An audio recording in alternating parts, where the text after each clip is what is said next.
नमस्कार दोस्तों। हिंदी कहानी 2.0 चैनल में आप सभी लोगों का एक बार फिर से स्वागत है। तो दोस्तों, हम आज मुंशी प्रेमचंद जी द्वारा लिखित गबन उपन्यास के 15वें भाग को सुनते हैं।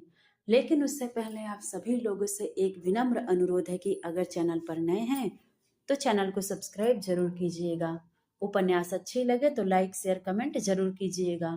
तो चलिए शुरू करते हैं गबन उपन्यास का 15वां भाग। रमा ने निश्चय किया, कल निःशंक होकर काम की टोह में निकलूंगा। जो कुछ होना है हो जाए। अभी रमा मुंह हाथ धो रहा था कि देवी दिन प्राइमर लेकर आ पहुंचा और बोला, भैया यह तुम्हारी अंग्रेजी बड़ी विकट है।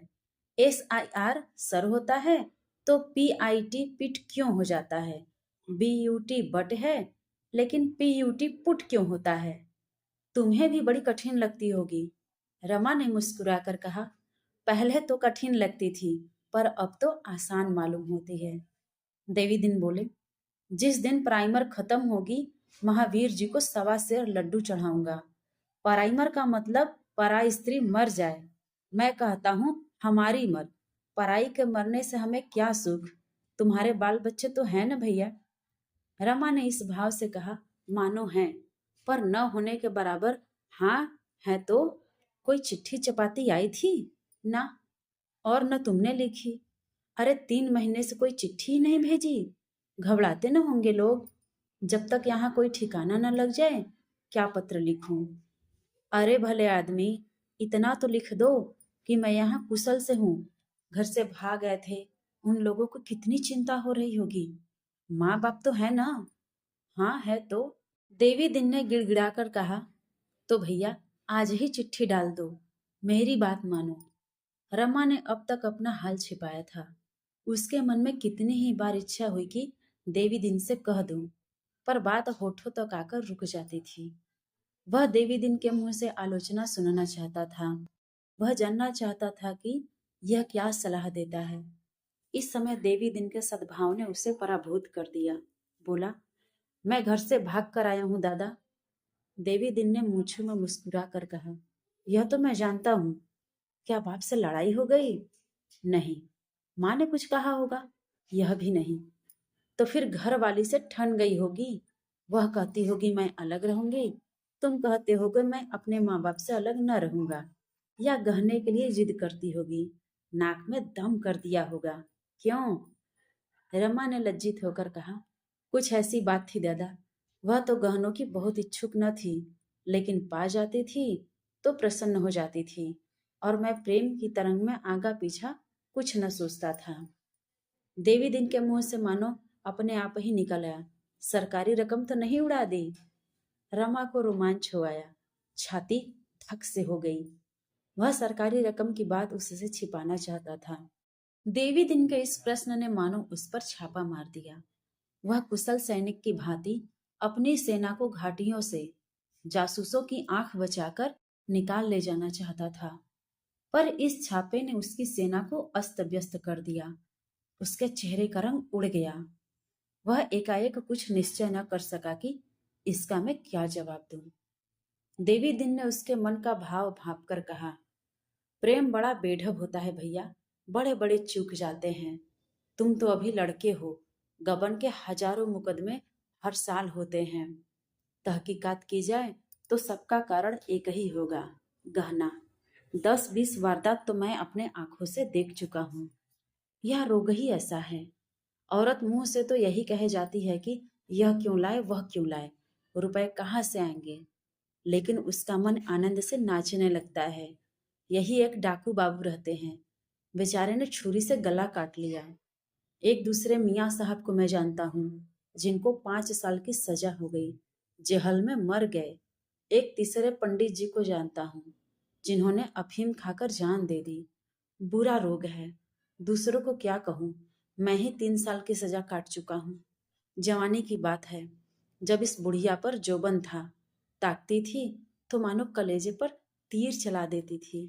और मैं डाकिया था, मनी आर्डर तकसीम किया करता था। यह कानों के झुमकों के लिए जान खा रही थी।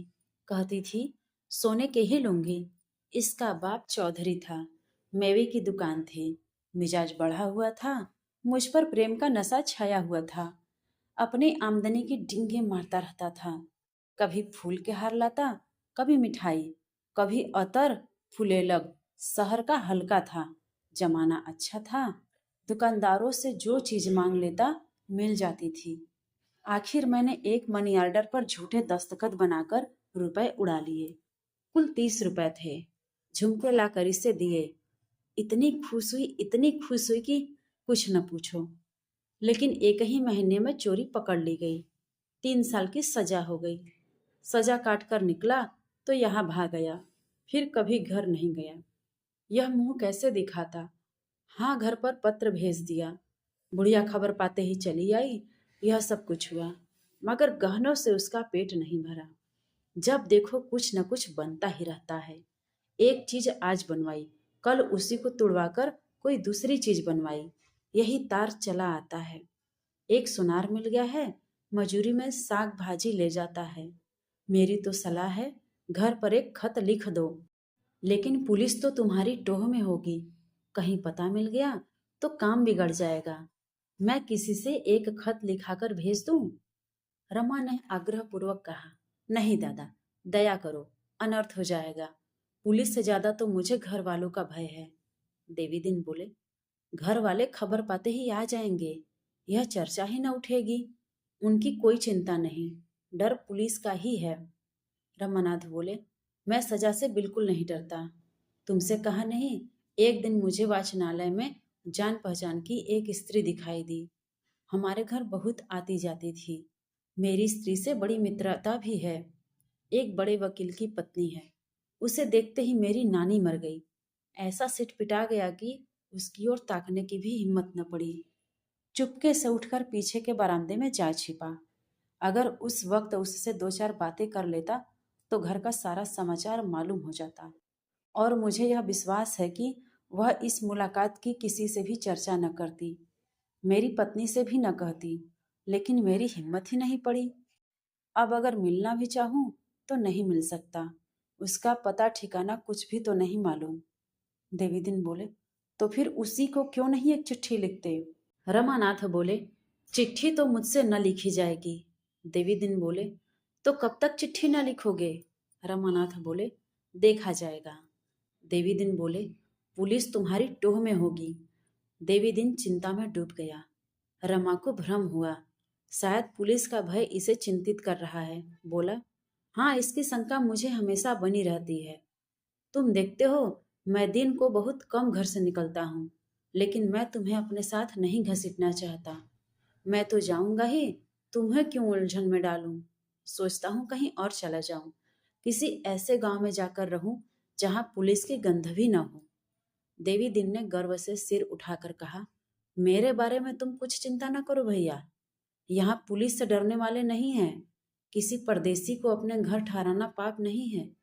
हमें क्या मालूम किसके पीछे पुलिस है। यह पुलिस का काम है, पुलिस जाने। मैं पुलिस का मुखबिर नहीं, जासूस नहीं, गोइंदा नहीं। तुम अपने को बचाए रहो। देखो भगवान क्या करते हैं। हाँ, कहीं बुढ़िया से न कह देना, नहीं तो उसके पेट में पानी न पचेगा। दोनों एक क्षण चुपचाप बैठे रहे। दोनों इस प्रसंग को इस समय बंद कर देना चाहते थे। सहसा देवी दिन ने कहा। क्यों भैया, कहो तो मैं तुम्हारे घर चला जाऊं। किसी को कानो कान खबर न होगी। मैं इधर उधर से सारा ब्यौरा पूछ आऊंगा। तुम्हारे पिता से मिलूंगा, तुम्हारी माता को समझाऊंगा और तुम्हारी घरवाली से बातचीत करूंगा। फिर जैसा उचित जान पड़े वैसा ही करना। रमा ने मन ही मन प्रसन्न होकर कहा। लेकिन कैसे पूछोगे दादा? लोग कहेंगे ना कि तुमसे इन बातों से क्या मतलब। देवी दिन ने ठट्ठा मार कर कहा। भैया, इससे सहज तो कोई काम ही नहीं। एक जनेऊ गले में डाला और ब्राह्मण बन गए। फिर चाहे हाथ देखो, चाहे कुंडली बाचो, चाहे सगुन विचारो, सब कुछ कर सकते हो। बुढ़िया भिक्षा लेकर आवेगी, उसे देखते ही कहूंगा, माता, तेरे पुत्र के परदेश जाने का बड़ा कष्ट है। क्या तेरा कोई पुत्र विदेश गया है? इतना सुनते ही घर भर के लोग आ जाएंगे। वह भी आवेगी, उसका हाथ देखूंगा। इन बातों में मैं पक्का हूं भैया। तुम निश्चिंत रहो, कुछ कमा लाऊंगा, देख लेना। माघ मेला भी होगा, स्नान करता आऊंगा। रमा की आंखें मनोल्लास से चमक उठी। उसका मन मधुर कल्पनाओं के संसार में जा पहुंचा। जालपा उसी वक्त रतन के पास दौड़ी जाएगी। दोनों भांति भांति के प्रश्न करेंगी। क्यों बाबा, वह कहाँ गए हैं? अच्छी तरह है ना? कब तक घर आवेंगे? कभी बाल बच्चों की सुधि आती है? उनको वहां किसी कामिनी के माया जाल में तो नहीं फंस गए? दोनों शहर का नाम भी पूछेंगी। कहीं दादा ने सरकारी रुपए चुका दिए हों तो मजा आ जाए। तब तक एक चिंता रहेगी।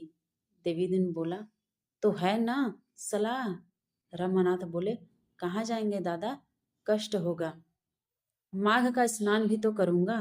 कष्ट के बिना कहीं पुण्य होता है? मैं तो कहता हूँ तुम भी चलो। मैं वहां सब रंग ढंग देख लूंगा। अगर देखना कि मामला चिटन है तो चैन से घर चले जाना। कोई खटका मालूम हो तो मेरे साथ ही लौट आना। रमा ने हंसकर कहा, कहाँ की बात करते हो दादा? मैं यूं कभी न जाऊंगा। स्टेशन पर उतरते ही कहीं पुलिस का सिपाही पकड़ ले तो बस। देवी दिन ने गंभीर होकर कहा, सिपाही क्या पकड़ लेगा? दिल लगी है? मुझसे कहो, मैं प्रयागराज के थाने में ले जाकर खड़ा कर दूं। अगर कोई तिरछी आंखों से भी देख ले तो मूछ मुड़ा लूं। ऐसी बात भला? सैकड़ों खूनियों को जानता हूँ जो यहाँ कलकत्ता में रहते हैं। पुलिस के अफसरों के साथ दावतें खाते हैं। पुलिस उन्हें जानती है, फिर भी उनका कुछ नहीं कर सकती। रुपए में बड़ा बल है भैया। रमा ने जवाब न दिया। उसके सामने यह नया प्रश्न आ खड़ा हुआ। जिन बातों को वह अनुभव न होने के कारण महाकष्ट साकेय समझता था, उन्हें इस बूढ़े ने निर्मूल कर दिया। और बूढ़ा सेखी बाजों में नहीं है। वह मुंह से जो कहता है उसे पूरा कर दिखाने की सामर्थ्य भी रखता है। उसने सोचा, तो क्या मैं सचमुच देवी दिन के साथ घर चला जाऊं? यहाँ कुछ रुपए मिल जाते तो नए सूट बनवा लेता, फिर शान से जाता। वह उस अवसर की कल्पना करने लगा जब वह नया सूट पहने हुए घर पहुंचेगा। उसे देखते ही गोपी और विश्वंभर दौड़े आएंगे। भैया आए, दादा निकल आएंगे। अम्मा को पहले विश्वास न आएगा, मगर जब दादा जाकर कहेंगे, हाँ आ तो गए, तब वह रोती हुई द्वार की ओर चले। उसी वक्त मैं पहुंचकर उनके पैरों पर गिर पड़ूंगा। जालपा वहां न आएगी, वह मान किए बैठी रहेगी। रमा ने मन ही मन यह वाक्य भी सोच लिया जो वह जालपा को मनाने के लिए कहेगा। शायद रुपए की चर्चा ही ना आए। इस विषय पर कुछ कहते हुए भी सबको संकोच होगा। अपने प्रियजनों से जब कोई अपराध हो जाता है तो हम उघाड़ कर उसे दुखी नहीं करते, चाहते हैं कि उस बात का ध्यान उसे आए ही ना। उसके साथ ऐसा व्यवहार करते हैं कि उसे हमारी ओर से जरा भी भ्रम न हो, वह भूलकर भी यह न समझे कि मेरी अपकीर्ति हो रही है। देवी दिन ने पूछा, क्या सोच रहे हो, चलोगे ना? रमा ने दबी जबान से कहा, तुम्हारी इतनी दया है तो चलूंगा, मगर पहले तुम्हें मेरे घर जाकर पूरा पूरा समाचार लाना पड़ेगा। अगर मेरा मन न भरा तो मैं लौट आऊंगा। देवी दिन ने दृढ़ता से कहा, मंजूर है। रमा ने संकोच से आंखें नीची करके कहा, एक बात और है। देवी दिन बोले, क्या बात है, कहो। मुझे कुछ कपड़े बनवाने पड़ेंगे। बन जाएंगे। मैं घर पहुंचकर तुम्हारे रुपए दिला दूंगा और मैं तुम्हारी गुरु दक्षिणा भी वही दे दूंगा। गुरु दक्षिणा भी मुझी को देनी पड़ेगी। मैंने तुम्हें 4 हरफ अंग्रेजी पढ़ा दिए, तुम्हारा इससे कोई उपकार न होगा। तुमने मुझे पाठ पढ़ाए हैं, उन्हें मैं उम्र भर नहीं भूल सकता। मुंह पर बड़ाई करना खुशामद है, लेकिन दादा, माता पिता के बाद जितना प्रेम मैंने तुमसे किया है उतना और किसी से नहीं। तुमने ऐसे गाढ़े समय में मेरी बाह पकड़ी जब मैं बीच धार में बहा जा रहा था। ईश्वर ही जाने अब तक मेरी क्या दुर्गति हुई होती और किस घाट लगा होता। देवी दिन ने चुहल करके कहा, और जो कहीं तुम्हारे दादा ने मुझे घर में न घुसने दिया तो? रमा ने हंसकर कहा, दादा तुम्हें अपना बड़ा भाई समझेंगे, तुम्हारी खातिर इतनी करेंगे कि तुम उब जाओगे। जालपा तुम्हारे चरण धो धो के पिएगी, तुम्हारी इतनी सेवा करेगी कि तुम जवान हो जाओगे। देवी दिन ने हंसकर कहा, तब तो बुढ़िया डाह के मारे जल मरेगी, मानेगी नहीं। नहीं तो मेरा जी चाहता है कि हम दोनों यहाँ से अपना डेरा डंडा लेकर चलते और वहीं अपनी सिरकी तानते। तुम लोगों के साथ जिंदगी के बाकी दिन आराम से कट जाते, मगर इस चुड़ैल से कलकत्ता न छोड़ा जाएगा। तो बात पक्की हो गई ना? हाँ, पक्की ही है।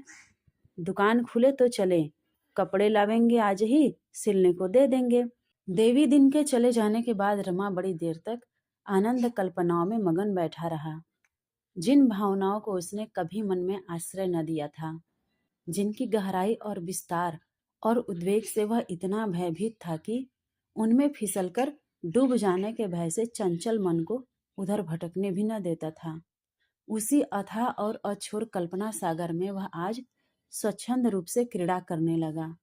उसे अब एक नौका मिल गई थी। वह त्रिवेणी की सैर, वह अल्फ्रेड पार्क की बहार, वह खुसरो बाग का आनंद, वह मित्रों के जलसे, सब याद आ आकर हृदय को गुदगुदाने लगे। रमेश उसे देखते ही गले लिपट जाएंगे। मित्रगण पूछेंगे, कहाँ गए थे यार, खूब सैर की। रतन उसकी खबर पाते ही दौड़ी आएगी और पूछेगी, तुम कहाँ ठहरे थे बाबूजी? मैंने सारा कलकत्ता छान मारा। फिर जालपा की मान प्रतिमा सामने आ खड़ी हुई। सहसा देवी दिन ने आकर कहा, भैया 10 बज गए, चलो बाजार होते आए। रमा ने चौंक कर पूछा, क्या 10 बज गए? देवी दिन बोले, 10 नहीं, 11 का अमल होगा। रमा चलने को तैयार हुआ, लेकिन द्वार तक आकर रुक गया। देवी दिन ने पूछा, क्यों, खड़े कैसे हो गए? तुम ही चले जाओ, मैं जाकर क्या करूंगा? क्या डर रहे हो? नहीं, डर नहीं रहा हूं, मगर क्या फायदा, मैं अकेले जाकर क्या करूंगा? मुझे क्या मालूम तुम्हें कौन कपड़ा पसंद है। चलकर अपनी पसंद से ले लो, वही दर्जी को दे देंगे। तुम जैसा कपड़ा चाहे ले लेना, मुझे सब पसंद है। तुम्हें डर किस बात का है? पुलिस तुम्हारा कुछ नहीं करेगी, कोई तुम्हारी तरफ ताकेगा भी नहीं। मैं डर नहीं रहा हूँ दादा, जाने की इच्छा नहीं है। डर नहीं रहे हो तो क्या कर रहे हो? कह रहा हूँ कि कोई तुम्हें कुछ न कहेगा, इसका मेरा जिम्मा। मुदा तुम्हारी जान निकली जाती है। देवी दिन ने बहुत समझाया, आश्वासन दिया, पर रमा जाने पर राजी न हुआ। वह डरने से कितना ही इनकार करे, पर उसकी हिम्मत घर से बाहर निकलने की न पड़ती थी। वह सोचता था, अगर किसी सिपाही ने पकड़ लिया तो देवी दिन क्या कर लेगा। आखिर देवी दिन लाचार होकर अकेला ही गया। देवी दिन घंटे भर में लौटा तो देखा रमा छत पर टहल रहा है। बोला, कुछ खबर है, कै बज गए? 12 का अमल है, आज रोटी न बनाओगे क्या? घर जाने की खुशी में खाना पीना छोड़ दोगे?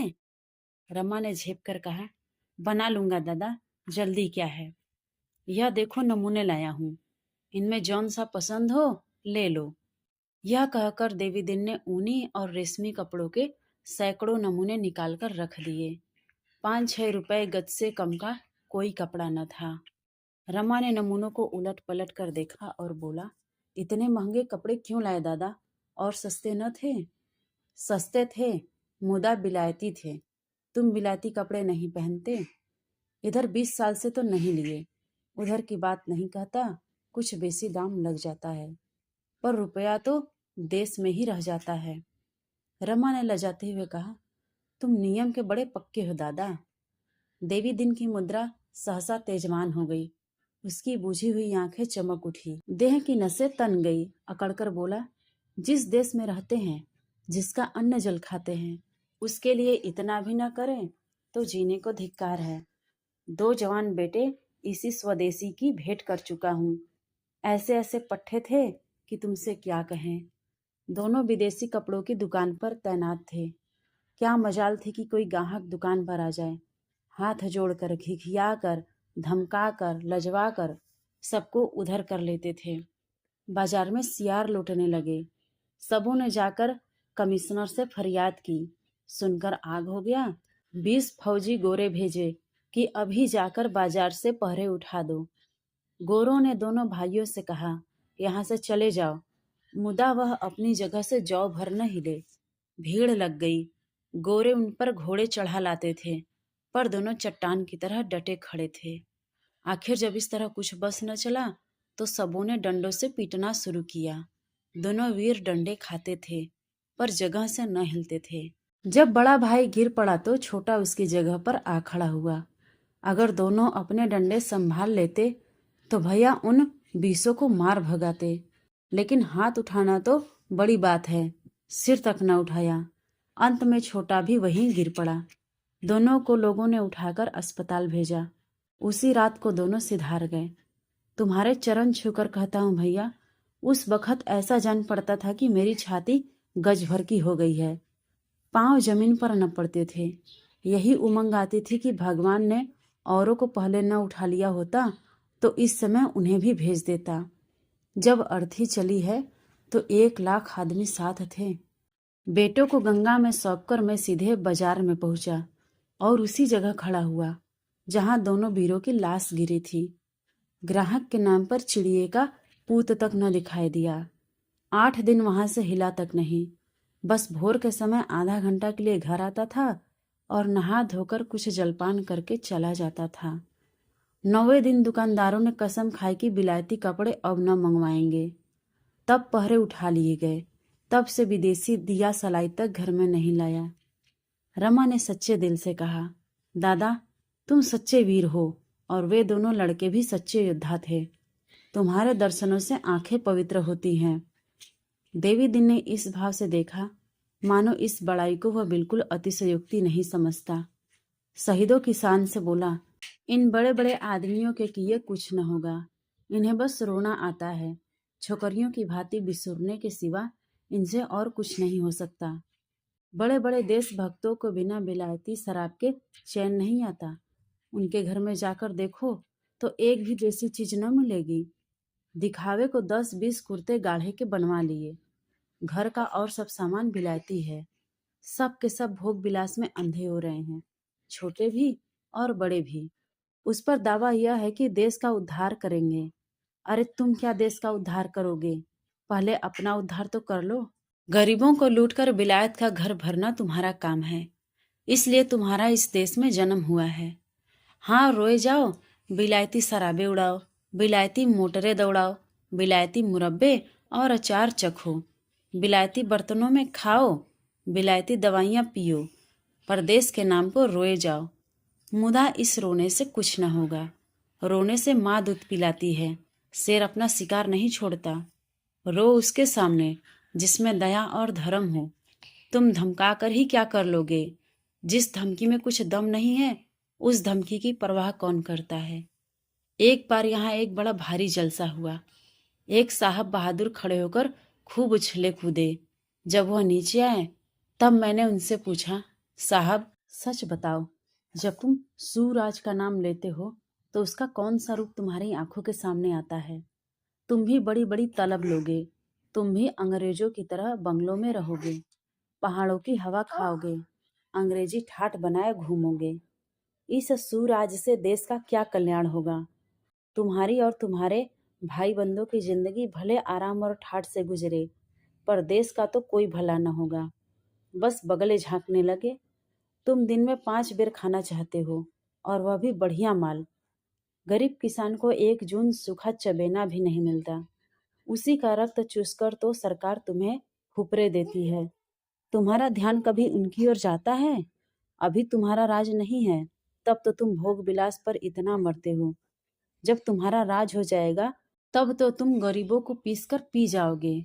रमा भद्र समाज पर यह आक्षेप न सुन सका। आखिर वह भी तो भद्र समाज का ही एक अंग था। बोला, यह बात तो नहीं है दादा कि पढ़े लिखे लोग किसानों का ध्यान नहीं करते। उनमें से कितने ही खुद किसान थे या हैं। उन्हें अगर विश्वास हो जाए कि हमारे कष्ट उठाने से किसानों का कोई उपकार होगा और जो बचत होगी वह किसानों के लिए खर्च की जाएगी, तो वह खुशी से कम वेतन पर काम करेंगे। लेकिन जब वह देखते हैं कि बचत दूसरे हड़प जाते हैं तो वह सोचते हैं, अगर दूसरों को ही खाना है तो हम क्यों न खाएं। देवी दिन बोले, तो सूराज मिलने पर 10-10, 5-5 हजार के अफसर नहीं रहेंगे? वकीलों की लूट नहीं रहेगी? पुलिस की लूट बंद हो जाएगी? एक क्षण के लिए रमा सिटफिटा गया। इस विषय में उसने खुद कभी विचार न किया था। मगर तुरंत ही उसे जवाब सूझा। बोला, दादा तब तो सभी काम बहुमत से होगा। अगर बहुमत कहेगा कि कर्मचारियों के वेतन घटा दिए जाएं तो घट जाएंगे। देहातों के संगठनों के लिए भी बहुमत जितने रुपए मांगेगा मिल जाएंगे। कुंजी बहुमत के हाथ में रहेगी। और अभी 10-5 बरस न हो, लेकिन आगे चलकर बहुमत किसानों और मजदूरों का ही काम हो जाएगा। देवी दिन ने मुस्कुराकर कहा, भैया तुम भी इन बातों को समझते हो, यही मैंने भी सोचा था। भगवान करे कुछ दिन और जीऊं। मेरा पहला सवाल यह होगा कि विलायती चीजों पर दुगना महसूल लगाया जाए और मोटरों पर चौगुना। अच्छा अब भोजन बनाओ, सांझ को चलकर कपड़े दर्जी को दे देंगे, मैं भी जब तक खा लूं। शाम को देवी दिन ने आकर कहा, चलो भैया अब तो अंधेरा हो गया। रमा सिर पर हाथ धरे बैठा हुआ था, मुख पर उदासी छाई हुई थी। बोला, दादा मैं घर न जाऊंगा। देवी दिन ने चकित होकर पूछा, क्यों, क्या बात हुई? रमा की आंखें सजल हो गई। बोला, कौन सा मुंह लेकर जाऊं दादा, मुझे तो डूब मरना चाहिए था। यह कहते कहते वह खुलकर रो पड़ा। वह वेदना जो अब तक मूर्छित पड़ी थी, शीतल जल के यह छींटे पाकर सचेत हो गई और उसके क्रंदन ने रमा के सारे अस्तित्व को जैसे छेद डाला। इसी क्रंदन के भय से वह उसे छेड़ता न था, उसे सचेत करने की चेष्टा न करता था। संयत विस्मृति से उसे अचेत ही रखना चाहता था, मानो कोई दुखिनी माता अपने बालक को इसलिए जगाते हुए डरती हो कि वह तुरंत खाने को मांगने लगेगा। तो दोस्तों, आज की ये मुंशी प्रेमचंद जी द्वारा लिखित उपन्यास गबन का 15वां भाग आपको कैसा लगा, कमेंट करके जरूर बताइएगा। और अगर चैनल पर नए हैं तो चैनल को सब्सक्राइब जरूर कीजिएगा और अपने दोस्तों को भी शेयर कीजिएगा।